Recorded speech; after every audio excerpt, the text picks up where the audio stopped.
दोस्तों नमस्कार, स्वागत है आपका परीक्षा खबरी में। 25 जनवरी 2022 की महत्वपूर्ण खबरों को देखेंगे। राष्ट्रीय मतदाता दिवस के रूप में आज के दिन को मनाया जाता है 25 जनवरी को। तो 25 जनवरी को भारत में राष्ट्रीय मतदाता दिवस के रूप में मनाया जाता है। इसका उद्देश्य देश में चुनावों में मतदान करने के लिए लोगों को बड़ी संख्या में भाग लेने के लिए प्रेरित करना है। इस दिवस के अवसर पर चुनावी प्रक्रिया में बेहतरीन प्रदर्शन करने वाले निर्वाचन अधिकारियों को सम्मानित किया जाता है। पहली बार राष्ट्रीय मतदाता दिवस 2011 में मनाया गया था। इसे निर्वाचन आयोग, जो भारत निर्वाचन आयोग है, उसकी स्थापना दिवस की स्मृति में मनाया जाता है। चुनाव आयोग की स्थापना 25 जनवरी 1950 को की गई थी ताकि शुचितापूर्ण एक स्वतंत्र संस्था चुनाव करा सके। वर्ष 2022 की थीम है निर्वाचन को समावेशी, सुगम एवं सहभागी बनाना। इस बार की थीम है। निर्वाचन आयोग की बात करें, इलेक्शन कमीशन ऑफ इंडिया की, तो भारतीय निर्वाचन आयोग एक स्वायत्त संवैधानिक प्राधिकरण है। इसका कार्य भारत में चुनावी प्रक्रिया का निर्वहन करना है। भारतीय निर्वाचन आयोग देश में लोकसभा चुनाव, राज्यों में विधानसभा चुनाव, राष्ट्रपति तथा उपराष्ट्रपति के चुनावों का निर्वहन करता है। भारतीय निर्वाचन आयोग, जबकि पंचायतों का चुनाव ये राज्य निर्वाचन आयोग करवाता है, ध्यान रखिएगा, उसके लिए राज्य निर्वाचन आयोग होता है। भारतीय निर्वाचन आयोग संविधान के अनुच्छेद 324 के तहत कार्य करता है। इसे जन प्रतिनिधित्व अधिनियम के तहत लागू किया गया था। अब ध्यान रखिएगा, जन प्रतिनिधित्व अधिनियम के अंतर्गत जो निरर्हता है, किसी को अयोग्य घोषित करने की जो प्रक्रिया है, वो निर्वाचन आयोग का जो अध्यक्ष या निर्वाचन आयोग उसमें निर्णय लेता है। ध्यान रखिएगा ये चीज़। भारतीय निर्वाचन आयोग की स्थापना 25 जनवरी 1950 को की गई थी। सुकुमार सेन भारत के पहले मुख्य चुनाव आयुक्त थे। यहाँ मैंने ये बात क्यों बताई कि जन प्रतिनिधित्व अधिनियम के तहत जो कार्रवाई करता है वो निर्वाचन आयोग करता है, इसलिए क्योंकि आपके संविधान में अनुच्छेद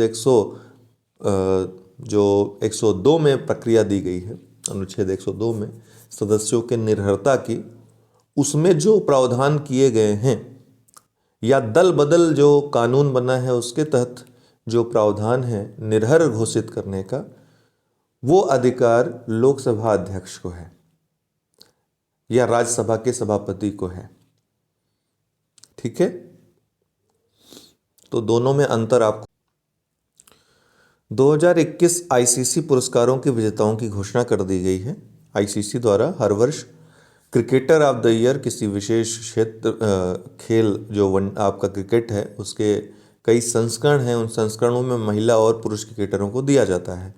तो ICC women's cricketer of the year ये स्मृति मंधाना को दिया गया है। भारतीय की खिलाड़ी हैं, तो बड़ी उपलब्धि है। रेचल हेहोड फ्लिंट ट्रॉफी इसको बोला जाता है, ये स्मृति मंधाना को दिया गया है।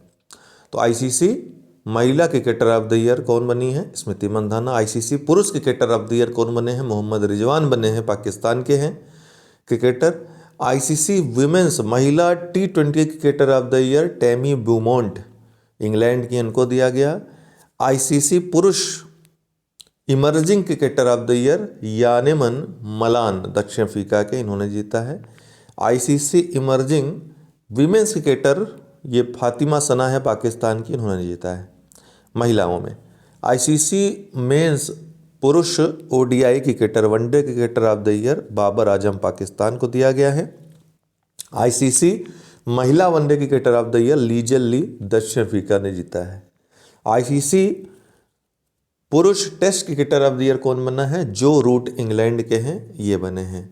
तो खासकर 4 चीज़ें आपको पता है, होनी चाहिए, जो एग्ज़ाम में आ सकती हैं। पहला कि आईसीसी महिला क्रिकेटर ऑफ द ईयर कौन बना है, तो भारतीय खिलाड़ी हैं स्मृति मंधाना, इसलिए महत्वपूर्ण है। Rachel Heyhoe trophy, flint trophy जीता इन्होंने। ICC cricketer of the year कौन है पुरुष में? तो मोहम्मद रिजवान है, पाकिस्तान के। एक लंबे समय बाद पाकिस्तान कोई खिलाड़ी इसमें रहा। ICC one day cricketer of the year Babar Azam है। ICC test cricketer of the year Joe Root है। ये 4 चीज़ें आपको याद रखनी है, बाकी भी पढ़ते रहिए, कोई भी चीज़ छोड़नी नहीं है। 24 जनवरी को दिए गए प्रधानमंत्री राष्ट्रीय बाल पुरस्कार, तो उसके विवरण देख लीजिए। प्रधानमंत्री ने 24 जनवरी 2022 को प्रधानमंत्री राष्ट्रीय बाल पुरस्कार के विजेताओं को ब्लॉकचेन तकनीक का उपयोग करते हुए डिजिटल प्रमाण पत्र प्रदान किए। पुरस्कार 5 से 18 वर्ष की आयु के बच्चों को प्रदान किए जाते हैं। इनकी 2 श्रेणियां हैं, बाल शक्ति पुरस्कार और बाल कल्याण पुरस्कार। 2022 के लिए 29 बच्चों को पुरस्कृत किया गया है। प्रत्येक पुरस्कार विजेता को 1 पदक और 1 लाख रुपए का नगद पुरस्कार दिया गया है। तो 2022 में 29 बच्चों को पुरस्कृत किया गया है। अब ये ब्लॉकचेन तकनीक है क्या, जिसका उपयोग करते हुए डिजिटल प्रमाण पत्र प्रदान किए गए? जाहिर सी बात है, ये एक तकनीक है, एक टेक्नोलॉजी है, प्रौद्योगिकी है। इस तकनीक के जरिए करेंसी या फिर किसी भी चीज़ को डिजिटल फॉर्मेट में बदला जाता है और उसको स्टोर किया जाता है। ठीक है, ये एक प्रकार से प्लेटफॉर्म लेजर की तरह कार्य करता है। जो वैज्ञानिक हैं उनका मानना है कि ये एक तरह का एक्सचेंज प्रोसेस है जो डेटा ब्लॉक पर काम करता है, डेटा को ब्लॉक करने का काम करता है। एंड टू एंड जो एन्क्रिप्शन होता है उस सिद्धांत पे कार्य करता है, तो इसलिए डेटा इसमें जो होता है उसको सुरक्षित भी माना जाता है। इस तकनीक का मुख्य उद्देश्य डॉक्यूमेंट्स को डिजिटली सुरक्षित करना है, सिक्योर करना है। ध्यान रखिएगा, 1991 में स्टुअर्ट हबर और डब्ल्यू स्कॉट स्टोरनेंटो इन्होंने ब्लॉकचेन तकनीक का इस्तेमाल या इसका प्रयोग शुरू किया था। क्या नाम था? 1991 में स्टुअर्ट हबर और डब्ल्यू स्कॉट स्टोरनेंटो, ये 2 वैज्ञानिक थे जिन्होंने ब्लॉकचेन तकनीक का इस्तेमाल शुरू किया था 1991 में। ये सुरक्षित क्यों रहता है, हैक क्यों नहीं हो सकता है, इस पर अगर मान लीजिए कोई कहीं पूछे या कारण बताना हो तो ध्यान रखिएगा कि ब्लॉकचेन पर डेटा कंप्यूटर के एक नेटवर्क में संग्रहित किया है। कंप्यूटर का एक नेटवर्क होता है, उसी में संग्रहित किया जाता है। इसीलिए जब कंप्यूटर के नेटवर्क से जुड़ा होता है और एंड टू एंड एक एन्क्रिप्शन पे ही काम करता है, तो इसे हैक करना लगभग असंभव हो जाता है। सरकार ने बीटिंग रिट्रीट से हटाया अबाइड विद मी भजन। अबाइड विद मी भजन को हटाने के बाद काफ़ी आलोचना हो रही, क्योंकि महात्मा गांधी को ही काफ़ी पसंद था और कई देशों में, हालांकि इसकी शुरुआत तो इंग्लैंड में हुई थी इस गाने की, इसको शांति के और गौरव के एक क्षण के रूप में जाना जाता है। आपको पता है कि बीटिंग रिट्रीट सेरेमनी होती है, भारतीय सेना और बीएसएफ के जवान भी इसको करते हैं। बॉर्डर पे आप देखते हो कि भारत पाकिस्तान के जो फौजी हैं एक साथ जो है चहलकदमी करते नज़र आते हैं। प्रतियोगिता जैसी लगती है और बड़ा अच्छा समारोह होता है। आपको पता है कि 26 जनवरी की शुरुआत अर्थात गणतंत्र दिवस की शुरुआत 2 दिन पहले अभी तक होती थी, 24 जनवरी से होती थी और 29 जनवरी तक चलती थी। लेकिन अभी क्या है, उसको एक दिन बढ़ा दिया गया है, अब 23 जनवरी से 29 जनवरी को तक होगी। तो 29 जनवरी को ये बीटिंग रिट्रीट समारोह मनाया जाता था। दरअसल इसके इतिहास के बारे में जान लीजिए, बीटिंग रिट्रीट के बारे में। यह एक सैन्य परंपरा है। पहले क्या होता था, सूर्यास्त के बाद लोग लड़ाई नहीं करते थे, युद्ध नहीं करते थे। तो उस दौरान क्या होता था कि सैनिक ड्रम बजाते थे, झंडा झुकाते थे और परेड का आयोजन करते थे। एक गौरवशाली एक क्षण होता था, मोटिवेशन बड़ा आता था उससे। तो ये इंग्लैंड में इसकी शुरुआत हुई थी 17वीं शताब्दी में। उस वक्त इस समारोह को वाच सेटिंग कहा जाता था। यह जंग के दौरान सूर्यास्त के वक्त सिंगल राउंड की फायरिंग के साथ शुरू होता था और इसके बाद इस तरह का समारोह और सारी चीज़ें, ड्रम बजाना, ठीक है, और जो और वाद्य होते हैं, सैन्य वाद्य होते हैं, उनको बजाया जाता था, परेड किया जाता था उस पर। यह परंपरा धीरे धीरे फैली अन्य देशों में भी। ब्रिटेन हो गया, अमेरिका हो गया, कनाडा हो गया, न्यूजीलैंड हो गया, ऑस्ट्रेलिया हो गया, भारत, ऐसे कई देशों में यह जारी थी। इससे बड़ी शांति मिलती थी। युद्ध के बाद जो हिंसक माहौल था, थोड़ा सा उसमें नरमी आती थी।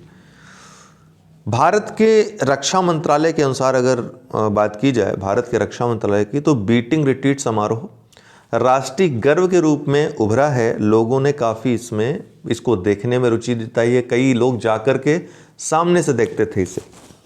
इस दौरान सेना के बैंड जो होते हैं म्यूजिकल परफॉर्म भी करते थे। इसमें भारतीय और पाश्चात्य दोनों धुनें बजाई जाती हैं। वर्ष 2020 की तरह इस बार भी अबाइड वी मी धुन को लेकर विवाद है। पिछली बार भी कुछ विवाद उठा था कि मोदी गवर्नमेंट ने चेंजिंग करने का फैसला किया है या चेंज कर दिया। इस बार एक वीडियो पोस्ट किया गया है जिसमें देखा गया है कि अबाइड विद मी सॉन्ग की जगह भारतीय धुनें बज रही हैं, विशेषकर ऐ मेरे वतन के लोगों। तो मोदी सरकार ने इस जो धुन को है रिट्रीट में शामिल नहीं करने का फैसला किया। हालांकि आधिकारिक रूप से अभी घोषणा नहीं की, लेकिन ऐसा माना जा रहा है कि ये फैसला ले लिया गया है। अबाइड विद मी महात्मा गांधी की पसंदीदा धुन भी रही है, इसलिए महात्मा गांधी का हवाला देकर भी लोग इसका विरोध कर रहे हैं। कई लोग अन्य तरह से भी विरोध इसका कर रहे हैं कि इसको हटाने की आवश्यकता नहीं थी। दरअसल 22 जनवरी को भारत सरकार का जो आधिकारिक ट्विटर हैंडल है वहाँ से एक वीडियो ट्वीट किया गया था। इस वीडियो में साफ दिख रहा है, सुनाई दे रहा है कि भारतीय नौसेना के जवान गणतंत्र दिवस के रिहर्सल परेड में 70 के दशक के 2 मशहूर बॉलीवुड गानों की धुन पर डांस कर रहे हैं। आप देख सकते हैं। द हिंदू अखबार जो अंग्रेजी अखबार आता है, जो काफ़ी प्रसिद्ध है, उसने भी लिखा है कि सरकार के सूत्रों ने कहा है कि इस वर्ष केवल भारत की धुनें ही बीटिंग रिट्रीट में भी शामिल होंगी। अबाइड विद मी धुन नहीं बजाई जाएगी क्योंकि अधिकतम भारतीय धुनें शामिल की गई हैं। ऐ मेरे वतन के लोगों भारतीय धुन है और राष्ट्र की रक्षा में जान न्यौछावर करने वाले लोगों के सम्मान में, शहीदों के सम्मान में धुन बजाई जाएगी। औपनिवेशिक अतीत को धीरे धीरे सरकार द्वारा हटाया जा रहा है। उसी श्रेणी में आपने देखा कि किस तरीके से जो अमर जवान ज्योति थी उसको वहाँ से हटा करके विलीन किया गया, जो वार मेमोरियल है वहाँ पर जा कर के उसको इंडिया गेट से हटाया गया। इंडिया गेट पे जहाँ जॉर्ज की मूर्ति लगी थी उस स्थान पर सुभाष चंद्र बोस की मूर्ति को स्थापित किया गया। तो इस तरह से ये बात भी सही नज़र आती है कि औपनिवेशिक अतीत की चीज़ों को धीरे धीरे हटाया जा रहा है। संसद भवन को ही ले लीजिए, उसके स्थान पे भारत स्वयं का संसद का निर्माण कर रहा है। तो ये सभी उसी क्रम में आप देख सकते हो। तो केंद्र ने 2022 के बीटिंग रिट्रीट समारोह से अबाइड विद मी भजन को हटाने का फैसला किया है क्योंकि आज़ादी का अमृत महोत्सव के मद्देनज़र अधिक भारतीय धुन बजाना उपयुक्त होगा। 1847 में स्कॉटिश एंग्लिकन कवि और भजन विज्ञानी हेनरी फ्रांसिस लिटे, ध्यान रखिएगा, द्वारा लिखित अबाइड विद मी 1950 से बीटिंग रिट्रीट समारोह का हिस्सा था। इसकी जगह ऐ मेरे वतन के लोगों गाने ने ले ली है। सुभाष चंद्र बोस आपदा प्रबंधन पुरस्कार 2022 किसको दिया गया? तो गुजरात आपदा प्रबंधन संस्थान संस्थागत श्रेणी में और प्रोफेसर विनोद शर्मा व्यक्तिगत श्रेणी में। सैयद मोदी अंतर्राष्ट्रीय बैडमिंटन टूर्नामेंट किसने जीता? पीवी सिंधु ने। नेताजी पुरस्कार 2022 से सम्मानित कौन हुए हैं? जापान के पूर्व प्रधानमंत्री शिंजो आबे। ढाका अंतर्राष्ट्रीय फिल्म महोत्सव में सर्वश्रेष्ठ फिल्म पुरस्कार किसको मिला? तो भारतीय फिल्म कुझांगल को ढाका अंतर्राष्ट्रीय फिल्म महोत्सव में सर्वश्रेष्ठ फिल्म का पुरस्कार दिया गया है। डेली करंट अफेयर्स क्विज में देख लेते। देखिए, अब जीएस का सब कुछ, UP special, BPSC special, Uttarakhand special और जीएस सब कुछ रात 8 बजे वाले वीडियो में सम्मिलित रहेगा। अभी पॉलिटी शुरू हो गया है तो उसे आप रात 8 बजे देखना न भूलें। कल पहली क्लास थी, लगातार चैप्टर वाइज क्लास आपकी चलेगी। उसमें 9वीं महिला राष्ट्रीय आइस हॉकी चैंपियनशिप 2022 का आयोजन किस स्थान पर किया गया?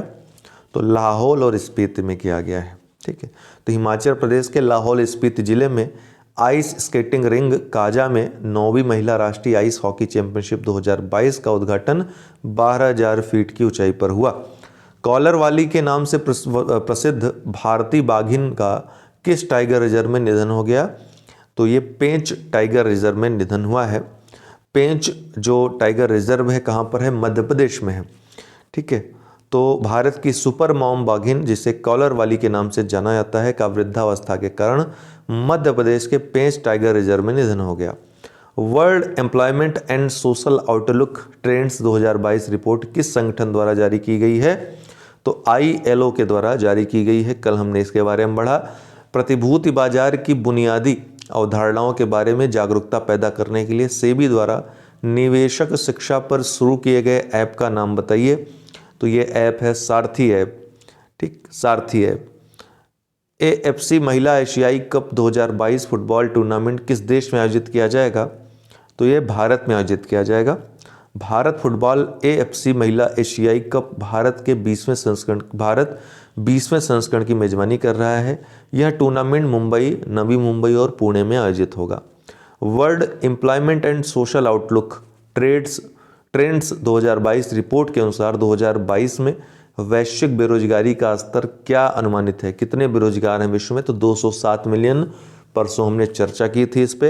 तो 2019 में 186 मिलियन की तुलना में 2022 में वैश्विक बेरोजगारी स्तर 207 मिलियन होने का अनुमान है। WEF विश्व आर्थिक मंच दावोस एजेंडा 2022 के दौरान किस देश ने P3 pro planet people movement का प्रस्ताव रखा? तो भारत ने रखा है। तो भारतीय प्रधानमंत्री ने विश्व आर्थिक मंच दावोस एजेंडा 2022 में भारत की जलवायु परिवर्तन प्रतिबद्धताओं को रेखांकित करने के लिए P3 और प्रो प्लैनेट पीपल आंदोलन की शुरुआत की। रूस ने निम्नलिखित में से किस देश के साथ अपनी सीमा पर हजारों सैनिकों को जमा कर लिया है? तो यूक्रेन के साथ, मतलब यूक्रेन से जो लगी सीमा है, यूक्रेन के अगेंस्ट हजारों सैनिकों को जमा कर लिया है, जिसके कारण तनाव बढ़ गया है। रूस ने कथित तौर पर यूक्रेन के साथ अपनी सीमा के साथ पूर्वी हिस्से में 1 लाख रूसी सैनिकों को इकट्ठा किया है, जिससे आशंका है कि वह यूक्रेन के खिलाफ एक नए सैन्य हमले की तैयारी कर सकता है। अभी हाल ही में खबर है कि अमेरिका भी अपने ट्रूप्स भेज रहा है यूक्रेन की सीमा पर, ताकि शक्ति संतुलित की जा सके और युद्ध को टाला जा सके। ऐसा नहीं कि अब युद्ध हो जाएगा, जो न्यूज़ चैनल्स पर दिखा रहा है। युद्ध होना असंभव है। रूस और USA के मध्य युद्ध नहीं हो सकता है। दोनों ही परमाणु शक्ति संपन्न राष्ट्र हैं। ICC men's ODI team of the year 2021 के कप्तान के रूप में किसी ने किया गया है? तो ये बाबर आजम है। कौन सा देश अपनी राजधानी को नुसंतारा में स्थानांतरित कर रहा है? तो वह है इंडोनेशिया। ठीक है, आज के लिए इतना ही। बहुत बहुत धन्यवाद। किसी पेड कोर्स से जुड़ने के लिए हमारे 9453775039 पे संपर्क करके जुड़ सकते हैं। नीचे डिस्क्रिप्शन बॉक्स में लिंक दिया हुआ है, वहाँ पे डेली PDF आपको परीक्षा खबरें की मिल जाया करेगी, और मंथली वाली भी। बहुत बहुत धन्यवाद।